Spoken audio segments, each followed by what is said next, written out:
అద్భుత కళాఖండంలో ఉండబోతుంది. హ్మ్. ఎందుకంటే ప్రతి సాంగ్ కూడా సూపర్ హిట్ అయిపోయింది. హ్మ్. ప్రతి సీన్ కూడా ఇప్పుడు మా ట్రెజర్‌లో గాని, ట్రైలర్‌లో గాని ఎలా ఉందంటే, హ్మ్. చిరంజీవిని చూసి మాలాంటోళ్ళు కుళ్ళుకునేంత అందంగా ఉన్నాడు. హ్మ్.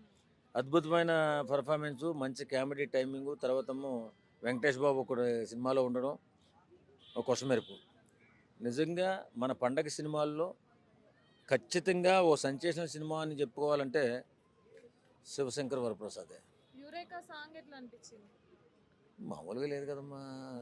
అదే చెప్పాను కదా! మాలాంటోళ్ళు కొంచెం ఏజ్ బారోళ్ళకి ఈర్ష్యొచ్చేస్తుంది. ఏంటాయన మా మీద 15 సంవత్సరాలు, 20 సంవత్సరాలు పెద్దోడున్నా సరే అలా ఉన్నాడని కోపం హ్మ్. కడుపు మండిపోతుంది. హ్మ్. చాలా చక్కటి పెర్ఫార్మెన్సు, చక్కటి గ్లామరు. హ్మ్. ఆయన మెయింటైన్ చేయడం ఆయన గ్లామర్‌కి సా సీక్రెట్ అని ఎవరో అడిగితే ఆయనన్నాడు, ఎవరి మీద మనం ఎవరి గురించి ఆలోచించకూడదు. ఎవరి మీద మనం మనల్ని ఎన్నన్నా మనం పట్టించుకోకుండా మన మన మార్గాన మనం వెళ్ళిపోతూ, హ్మ్. చక్కగా ఎలాంటి ద్వేషం లేకుండా బ్రతికితే చాలు మన ముఖం గ్లామర్‌గా ఉంటుందని మా చిరంజీవి అన్నయ్య గారు చెప్పారు. హ్మ్. ఆ రకంగా మేము చాలా ప్రయత్నాలు చేస్తున్నాం గానీ, ఇప్పుడు ఈ సినిమాలో మాత్రం మాకు ఈర్ష్యొచ్చేస్తుంది, కడుపు మంటొచ్చేస్తుంది ఆయన గ్లామర్ చూసి.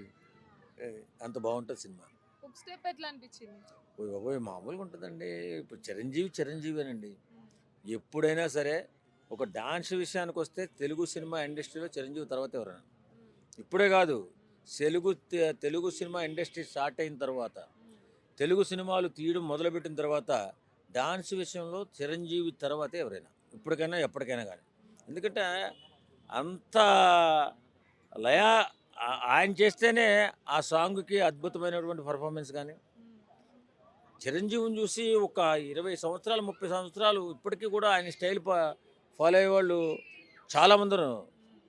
చాలామంది నన్ను కూడా అంటుంటారు చిరంజీవిలాగా స్టైల్ మెయింటైన్ చేస్తావేంటని. హ్మ్. ఎందుకంటే ఆయన, ఆయన నడక గాని, నడత గాని, ఆయన స్టైల్ గాని, ఆయన మంచితనం గాని ఫాలో అయితే జీవితం కూడా బావుంటదని చెప్పి నమ్మారు.